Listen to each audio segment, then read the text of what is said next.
বগুড়া নামটি শুনলেই প্রথমে মনে আসে লোভনীয় দই মিষ্টির কথা। তবে এটাই বগুড়ার মূল পরিচয় নয়। বগুড়াকে বলা হয় ইতিহাস আর ঐতিহ্যের শহর।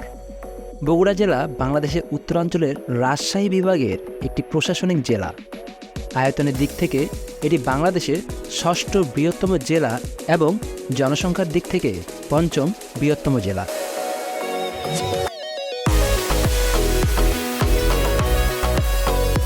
হ্যাঁ বন্ধুরা, আজকে আপনাদের সামনে অলিখিত রাজধানী নামে পরিচিত প্রাণের শহর বগুড়ার কিছু স্থান সম্পর্কে বলতে চলেছি। সুলতান গিয়াসউদ্দিন বলবনের পুত্র সুলতান নাসিরউদ্দিন বগরাগণ 1279 থেকে 1282 পর্যন্ত এ অঞ্চলের শাসক ছিলেন। তার নাম অনুসারে এ অঞ্চলের নাম হয়েছে বগড়া বা বগুড়া।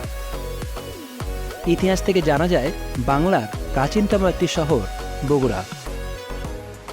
ভারতের রাজা আশকা বাংলা জয় করার পর এর নাম রাখেন পুন্ড্রবর্ধন। 1971 সালে মুক্তিযুদ্ধের সময় বগুড়া 7 নম্বর সেক্টরের অধীনে ছিল। বগুড়ার একটি ঐতিহ্যবাহী স্থান মহাস্থানগড়। মহাস্থানগড় ছিল করতোয়া নদীর তীরে অবস্থিত। আর নদীর তীরবর্তী হওয়ার কারণে এখানকার পরিবেশ ছিল বেশ মনোরম, যার কারণে রাজা পরশুরাম মহাস্থানগড়কে রাজধানী হিসেবে ব্যবহার করতেন। রাজা পরশুরামের আমলেই মহাস্থানগড় সমৃদ্ধশালী হয়ে উঠেছিল। মহাস্থানগড় বাংলাদেশের বগুড়া জেলার শিবগঞ্জ উপজেলায় অবস্থিত। এটি বগুড়া থেকে প্রায় 13 থেকে 18 কিলোমিটার উত্তরে করতোয়া নদীর পশ্চিম তীরে অবস্থিত। তবে এখন শুধু এই ধ্বংসাবশেষ দেখতে পাওয়া যায়।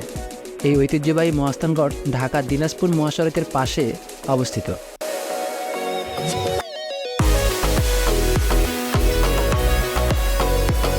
সমতল ভূমি থেকে মহাস্থানগড় এর উচ্চতা প্রায় 20 থেকে 25 ফুট।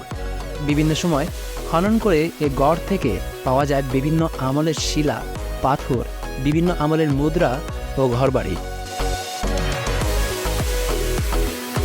এছাড়া বগুড়ায় আরও রয়েছে মমইন আন্তর্জাতিক মানের 5 তারকা হোটেল এবং রিসোর্ট।